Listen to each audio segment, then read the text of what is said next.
Hello students, so we are back again with our next video session. बेटा अभी तक के वीडियो सेशंस में हमने प्रोजेक्टाइल मोशन डिस्कस कर लिया बेटा, जिसमें हमने हॉरिजॉन्टल प्रोजेक्शन और एंगुलर प्रोजेक्शन के बारे में डिस्कस किया। और एंगुलर प्रोजेक्शन को ओब्लीक प्रोजेक्शन भी कहते हैं, एंगुलर प्रोजेक्शन को ओब्लीक प्रोजेक्शन भी कहते हैं। जैसे पिछली लाइव क्लास में हमने टाइम ऑफ फ्लाइट निकाला, उससे पहले इक्वेशन ऑफ पाथ निकाला था, टाइम ऑफ फ्लाइट निकाला, मैक्सिमम हाइट निकाला, हॉरिजॉन्टल रेंज निकाली, और एक टॉपिक बचा था that is velocity at any instant of time. वो डिस्कस करेंगे आज हम। और आज हम सेंट्रिपेटल एक्सेलरेशन क्या होता है या circular motion, uniform circular motion UCM discuss करेंगे बेटा। सर्कुलर मोशन के बारे में बात करेंगे। तो चलिए पहले वेलोसिटी एट एनी इंस्टेंट निकाल लेते हैं। Let vx and vy be the velocity या components be the components of velocity of the projectile, velocity of the projectile along x-axis and y-axis respectively। तो हम लोग x कंपोनेंट अलग से निकालेंगे और y कंपोनेंट अलग से निकालेंगे। और बार बार कह रहे हैं, काफी बार बता चुका हूं मैं, that the horizontal component of velocity during the whole motion will remain constant, whereas the vertical component will keep on changing। तो पहले बात करते हैं velocity along x-axis। velocity along x-axis के लिए क्या होगा बेटा? vx मुझे निकालना है, ux क्या है? u cos theta। there is no acceleration along x-axis as there is no force along x-axis। तो vx किसके इक्वल आ गया बेटा? ux plus ax t। vx is equal to, vx क्या आ जाएगा? u cos theta plus ax क्या है? 0 into t। So at any instant of time, the horizontal component will remain fixed। The horizontal component of the velocity will remain fixed। ऐसे क्या निकालेंगे बेटा? velocity along y-axis। तो मुझे क्या निकालना है? vy निकालना है। vy I have to find uy किसके इक्वल है? u sin थीटा के। और ay किसके इक्वल है? माइनस जी के और टाइम t। dy किसके इक्वल हो गया बेटा? uy plus a by T. vy क्या आ गया? u sin थीटा माइनस जी टी। सो इस कंपोनेंट से क्या पता चल रहा है? जैसे जैसे t की वैल्यू, ये पार्ट क्या फिक्स्ड, जैसे जैसे t की वैल्यू बढ़ेगी वैसे वैसे ये डिक्रीज करता जाएगा, जीरो होगा और फिर नेगेटिव हो जाएगा। पहले पॉजिटिव से जीरो और जीरो से negative, y component of velocity. अब ये दोनों कंपोनेंट्स कैसे हैं? परपेंडिकुलर हैं। तो पढ़ा हमने कि दो वेक्टर्स परपेंडिकुलर हों तो उनका मैग्नीट्यूड, रिजल्टेंट का जो मैग्नीट्यूड होता है वो क्या होता है? Square root of vx square plus vy square, x component का स्क्वायर प्लस y कंपोनेंट का square, when the two vectors are perpendicular to each other. तो वो निकाल लेते हैं बेटा। फिर उसके बाद हम ये एंगल अल्फा निकालेंगे, क्योंकि जब भी किसी वेक्टर की बात होगी तो मैग्नीट्यूड के साथ साथ क्या निकालना है? उसकी डायरेक्शन निकालनी है बेटा हमने। सो मैग्नीट्यूड ऑफ वेलोसिटी क्या हो जाएगा? Magnitude of velocity v is equal to क्या होगा बेटा? Square root of vx square plus vy square. vx और vy की वैल्यूज पुट करते हैं बेटा। स्क्वायर रूट ऑफ vx क्या है? u cos थीटा का square plus u sin theta minus जी टी का होल स्क्वायर बेटा। So v square root of u square cos square theta plus u square sine square theta plus ji square T square minus 2u gt sine of theta. इन दोनों terms में से क्या होगा बेटा, u square common, u square sine square theta plus cos square theta plus ji square T square minus 2u gt sine of theta. ठीक है बच्चे, ये 1 हो जाएगा, ये 1 हो जाएगा, तो u square plus ji square T square minus 2u gt sine of theta. अब एंगल रिजल्टेंट की डायरेक्शन वो कैसे पता चल रहा है, एंगल से पता चल रहा है। तो tan अल्फा क्या होगा बेटा, tan alpha is vy by vx।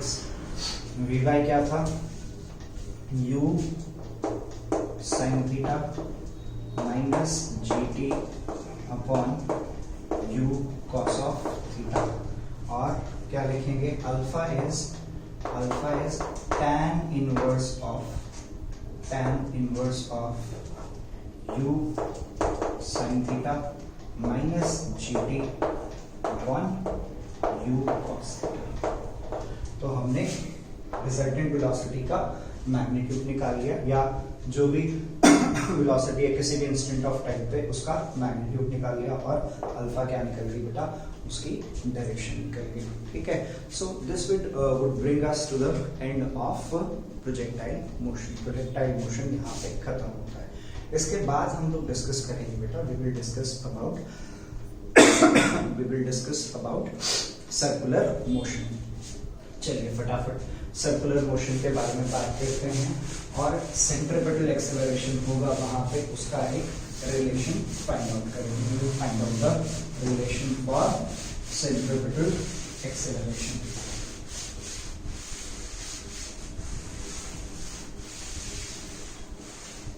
बेटा छोटी क्लासेस में पढ़ा है आपने कि अगर कोई एक ऑब्जेक्ट इस ट्रैक पे मूव कर रहा है, जैसे स्क्वायर है, तो यहाँ पे क्या होगा, उसकी वेलोसिटी इस पॉइंट पे उसको क्या होना पड़ेगा, स्लो होना पड़ेगा अपनी वेलोसिटी की डायरेक्शन चेंज करने के लिए। और जैसे जैसे नंबर ऑफ साइड्स चेंज होती जाएंगी या इंक्रीज करती जाएंगी, तो यहाँ पे बेसिकली मैं क्या समझाने की कोशिश कर रहा हूँ, सर्कुलर मोशन में जब भी कोई ऑब्जेक्ट मूव करेगा तो कॉन्टिन्यूसली उसकी डायरेक्शन ऑफ मोशन जो है वो चेंज होता जाएगा। Direction of motion will keep on changing at any instant of time। हर एक इंस्टेंट ऑफ टाइम पे उसकी वेलोसिटी की डायरेक्शन जो है वो चेंज हो रही है। वेलोसिटी की डायरेक्शन क्या कर रही है, चेंज कर रही है। किसमें, यूनिफॉर्म सर्कुलर मोशन में।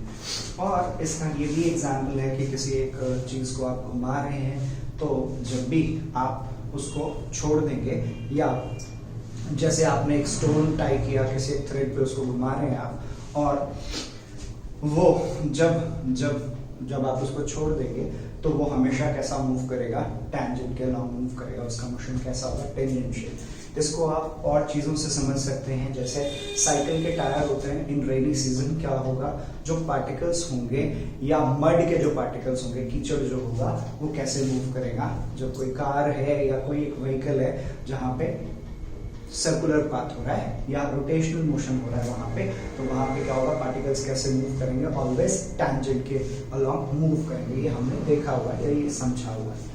तो सर्कुलर मोशन क्या होगा बेटा, सर्कुलर मोशन हम लोग डिस्कस करने वाले हैं। सर्कुलर मोशन का मतलब क्या होता है, जब कोई एक ऑब्जेक्ट सर्कुलर पाथ में मूव करेगा। सर्कुलर मोशन हम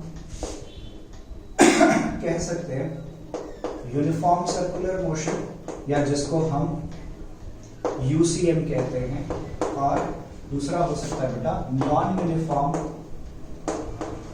सर्कुलर मोशन। दोनों में क्या डिफरेंस है, जल्दी से फटाफट समझते हैं बेटा। यूनिफॉर्म सर्कुलर मोशन में क्या होगा, an object moves with constant speed से, यूनिफॉर्म स्पीड से मूव करेगा। यहाँ पे an object moves with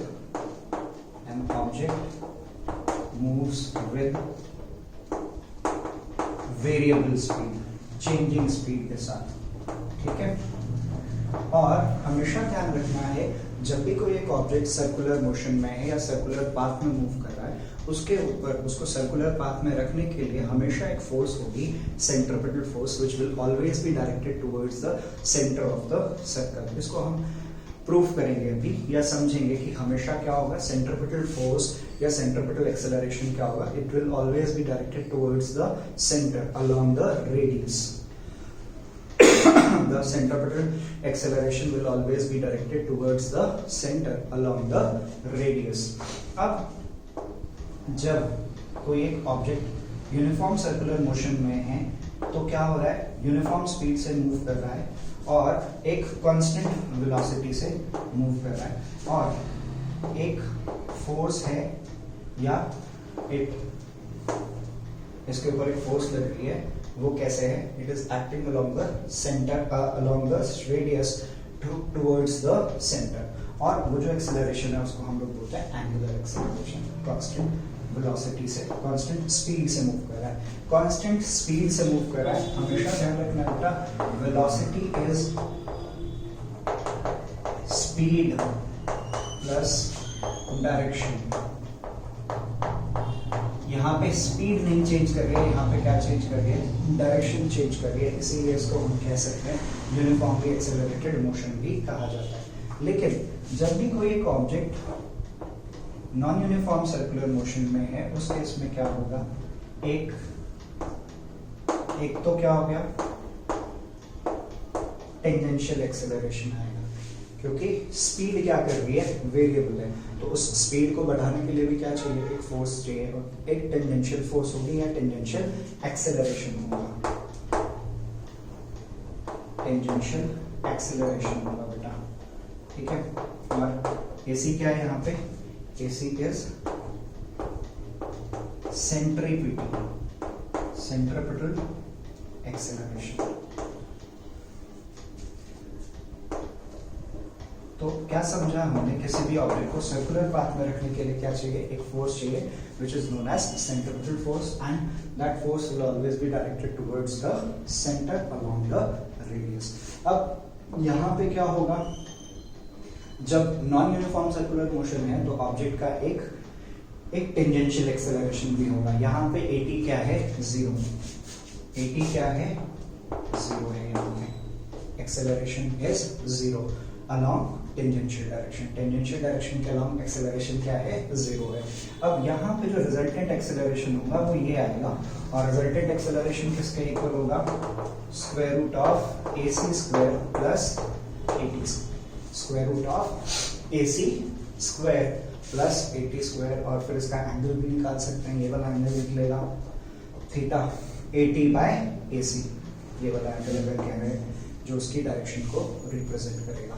तो that is about uniform circular motion and non uniform circular motion. बहुत बेसिक सी चीज पढ़ी हमने।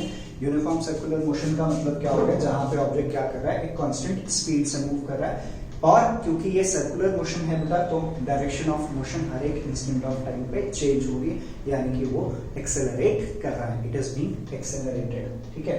और यूनिफॉर्म सर्कुलर मोशन को हम यूनिफॉर्मली एक्सेलरेटेड मोशन भी कहते हैं।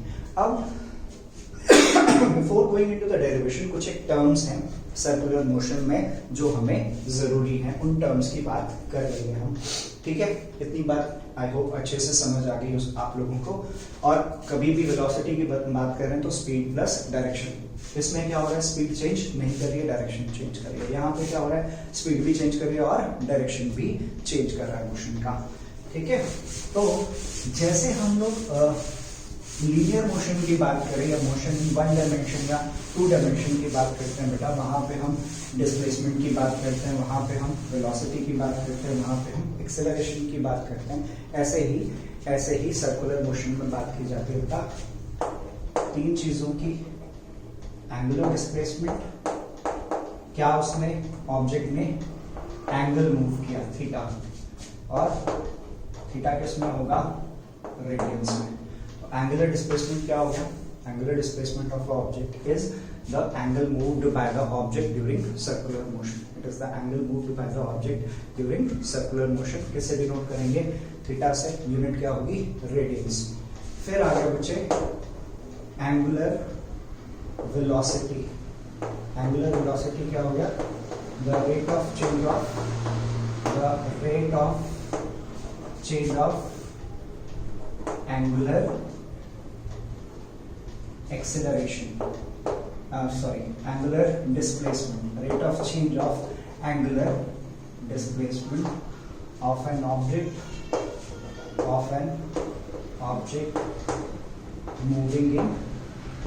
moving in circular path. It is denoted by omega. Vector quantity होता है बेटा, डिनोटेड बाय ओमेगा। ओमेगा किसके इक्वल होगा? Omega is equal to theta by t, और omega is equal to delta theta by delta t भी लिख सकते हैं। इसका मतलब क्या है? Average angular velocity. और इंस्टेंटेनियस एंगुलर वेलोसिटी होगा तो उसको किस में लिखेंगे? D theta by d t के फॉर्म में लिखेंगे। D theta by d t के फॉर्म में लिखेंगे। SI unit is SI unit is radian per second. ठीक है। अब यहां से एक और चीज आती है। अगर मैं कह रहा हूं कि किसी एक सर्कुलर पाथ के अंदर किसी एक ऑब्जेक्ट को पूरा सर्कल कंप्लीट करने में टाइम कैपिटल टी लग रहा है, the time taken by the object to complete one revolution or one complete circle is t। तो ओमेगा एक सर्कल पूरा कंप्लीट करने के लिए कितना एंगल मूव कर लिया बेटा उसने? एंगुलर डिस्प्लेसमेंट क्या होगी इस केस में? जब कोई एक ऑब्जेक्ट यहां से चल के यहां पे आ गया, तो यहां से चल के यहां पे आ गया ये, तो ओमेगा किसके इक्वल हो गया बेटा? 2 pi r by 2 pi by capital T. 2 pi by capital T, 2 pi by capital T आ गया। ठीक है। और कैपिटल टी क्या है यहाँ पे? कैपिटल टी क्या है? Time period. कैपिटल टी क्या है? Time period of revolution. एक सर्कल कंप्लीट करने के लिए जो टाइम पीरियड। और reciprocal of time period is called as frequency. Omega is equal to क्या आ गया? 2 pi nu, where nu is equal to 1 upon time period. ये छोटी छोटी डेफिनेशंस हैं, ये छोटी छोटी डेफिनेशन है। एंगुलर ये फ्रीक्वेंसी क्या होगा? The number of revolutions which take place in 1 second या यूनिट टाइम। एक सेकेंड में कितने नंबर ऑफ रेवोल्यूशंस कर रहा है, दैट इज फ्रीक्वेंसी। ठीक है। जिसको हम आरपीएम या आरपीएस, जितने भी व्हीकल्स होते हैं आप देखते होंगे इतने आरपीएम है, इतने आरपीएस है, रेवोल्यूशंस पर सेकेंड। तो वो क्या है? दैट इज द फ्रीक्वेंसी बेटा। अब इसके बाद एंगुलर एक्सेलरेशन होता है बेटा। एंगुलर एक्सेलरेशन क्या होगा? The rate of change of angular velocity of an object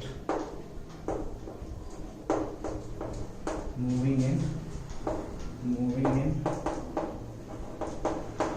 circular path is angular acceleration of the object। ठीक है। it is denoted by alpha से denoted होगा।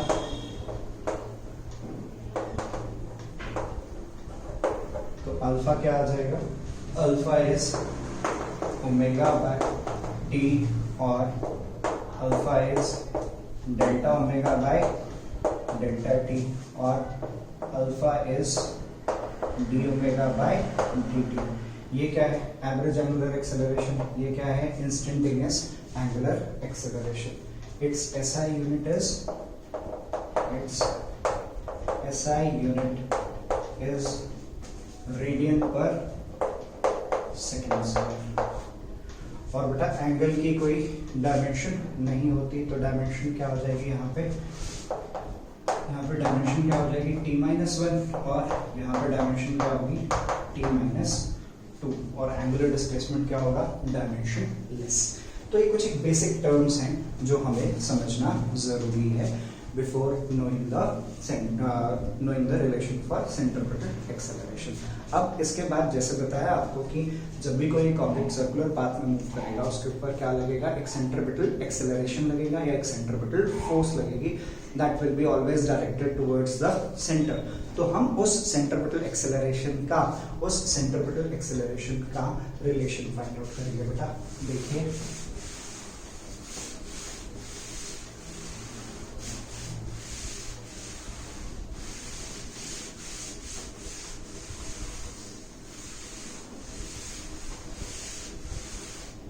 relation for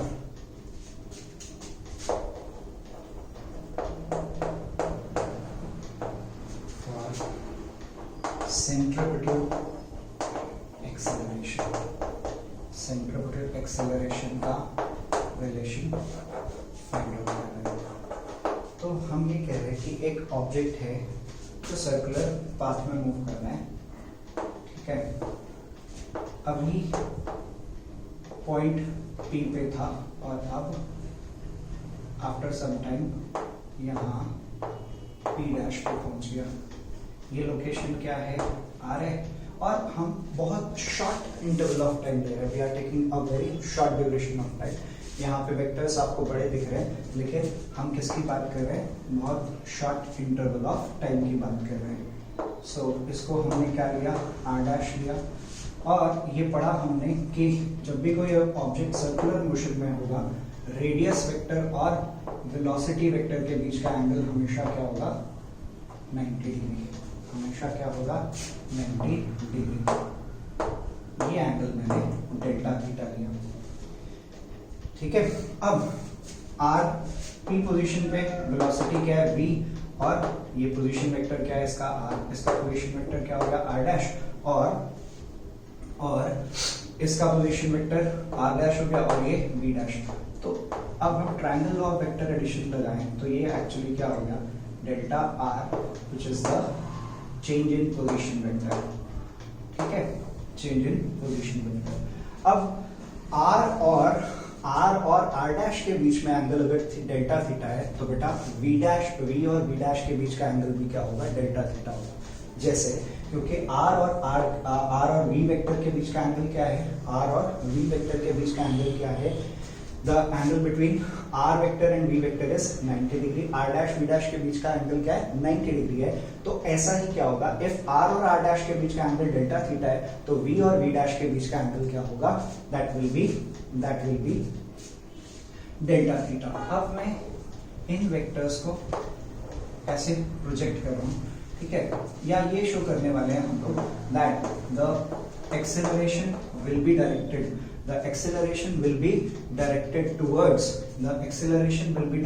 towards the centre.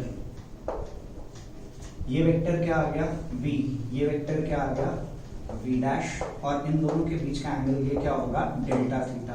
अब ये भी बात की हमने, कि डेल्टा r और v के बीच का एंगल क्या है 90 डिग्री, r' और v' के बीच का एंगल क्या है 90 डिग्री और r और r' के बीच का एंगल क्या है डेल्टा थीटा। तो v और v' के बीच का एंगल क्या होगा, that will also be delta theta और ये क्या हो जाएगा डेल्टा v, ये क्या हो जाएगा डेल्टा v। अब वी नो दैट ये जो डिस्प्लेसमेंट है, हम ये कह रहे हैं कि ये एंगुलर वेलोसिटी ओमेगा से मूव कर रहा है या कांस्टेंट वेलोसिटी v से मूव कर रहा है। वी नो दैट कि एवरेज एक्सेलरेशन क्या होगा delta v bye delta t होगा, delta v bye delta t होगा। इसको मैंने a b c ले लिया, ठीक है। और एक्सेलरेशन क्या होगा, instantaneous acceleration limit delta t tending to 0 और delta V by delta T. ठीक है, एवरेज एक्सेलरेशन ये क्या है, average acceleration that is delta V by delta T. और जब हम limit delta V tending to zero कर रहे हैं तो ये क्या होगा, that is equal to the centripetal acceleration, या उसको मैं लिख सकता हूँ AC A और AC। ठीक है, अब देखिए बेटा ये दोनों ट्राइंगल्स सिमिलर हैं, इन दोनों के बीच का, इन दोनों वेक्टर्स के बीच का एंगल क्या है, डेल्टा थीटा। R और V के बीच का एंगल क्या है, R और V के बीच का एंगल क्या है, 90। तो डेल्टा R क्या दिख रहा है हमें, डेल्टा V किसकी डायरेक्शन है, डेल्टा V वेक्टर जो है वो, डेल्टा V वेक्टर हमेशा किसके परपेंडिकुलर होगा, delta V vector is perpendicular to delta R vector. और ये वेक्टर किसके तरफ डायरेक्टेड है, it is directed towards the centre along the radius. इसका मतलब ये हुआ that centripetal force, that means centripetal force or centripetal acceleration is always directed towards the center। ये हमने मैथमेटिकली या ज्योमेट्रिकली प्रूव किया है that the angular that centripetal acceleration is always directed towards the center, it is always directed towards the center। अब ये दोनों triangles क्या हो गए बेटा, सिमिलर हो गए, ये एंगल डेल्टा थीटा, ये एंगल डेल्टा थीटा है। ठीक है, तो सिमिलर ट्राइंगल्स के लिए क्या होगा, साइड्स का रेशियो क्या होगा, इक्वल। तो ये दो दे रहे हैं, delta V by as triangles O P P dash and triangle A B C are similar, triangles similar हैं तो साइड्स का रेशियो क्या होगा, इक्वल होगा। डेल्टा वी बाय V किसके इक्वल आएगा बेटा, delta V by V is equal to क्या आ गया, डेल्टा V बाय V किसके इक्वल आ गया, डेल्टा R बाय R। एक तो ये होगा, और एंड V किसके इक्वल होगा, delta R by delta T। V किसके इक्वल होगा, delta R by delta T। V किसके इक्वल है, delta R by delta T के इक्वल है। तो यह डेल्टा R बेसिकली क्या है, इस आर्क की लेंथ है, उसको डेल्टा S भी लिख सकते हैं हम लोग। और ये डेल्टा S किसके इक्वल होगा, delta S is equal to R into delta theta, या डेल्टा R को क्या लिख सकते हैं, R इंटू डेल्टा थीटा भी लिख सकते हैं। अभी एक रिलेशन फाइंड आउट करेंगे हम एंगुलर एक्सेलरेशन और एंगुलर वेलोसिटी और लीनियर वेलोसिटी के बीच में, V और ओमेगा के बीच में। तो डेल्टा V क्या आ गया बेटा, यहाँ पे डेल्टा V की वैल्यू ले रहे हैं हम, डेल्टा V क्या आ गया, V delta R by R, V delta R by R, वो इसमें पुट कर रहे हैं।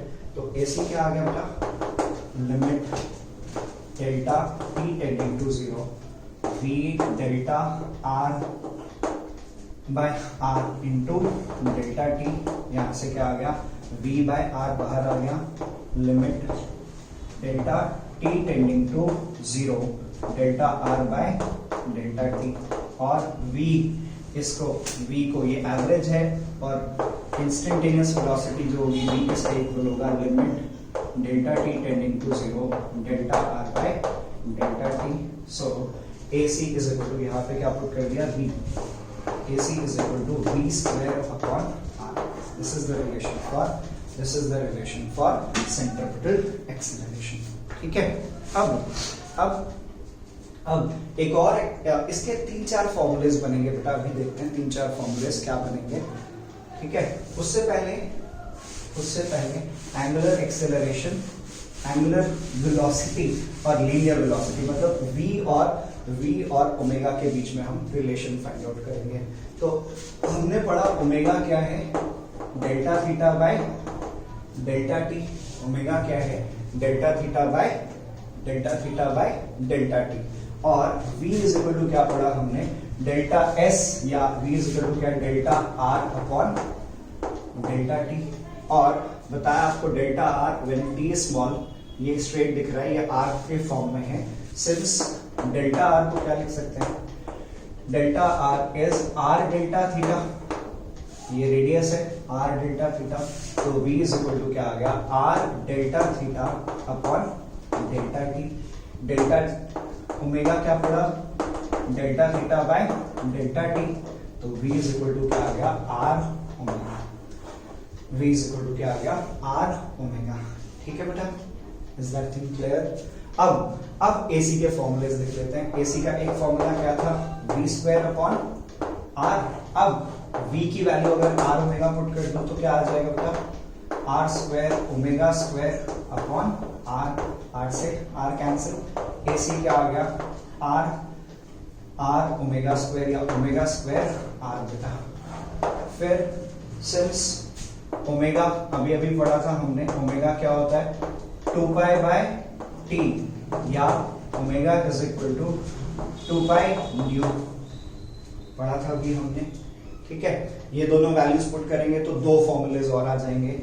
ए सी इज इक्वल टू क्या आ गया, आर ओमेगा की वैल्यू पुट की मैंने 2 पाई बाय कैपिटल टी, तो 2 पाई बाय कैपिटल टी का होल स्क्वायर, तो ये क्या आ गया 4 pi square R upon T square. तो AC क्या आ गया 4 pi square R upon T square. फिर एक और फॉर्मूला, ओमेगा की जगह क्या पुट कर दिया 2 पाई न्यू, तो AC क्या आ गया R इंटू 2 पाई न्यू का square, AC is equal to 4 pi square nu square R। So we have four formulas for centripetal acceleration. Centripetal acceleration के हमारे पास 4 फॉर्मूले आ गए। तो इस तरह से हमने ये प्रूफ किया बेटा that centripetal acceleration is always directed towards the center along the radius। ठीक है, और हमेशा किसके इक्वल होगा v स्क्वायर बाय r के इक्वल होगा, और AC क्या आ गया r omega square. Different 4 relations. अब इन फॉर्मूलेज के ऊपर डिफरेंट क्वेश्चंस हो सकते हैं, सर्कुलर मोशन के क्वेश्चंस आपको करने हैं बेटा। ठीक है, तो इसको बहुत अच्छे से समझेंगे, this very important part. Thank you so much बेटा।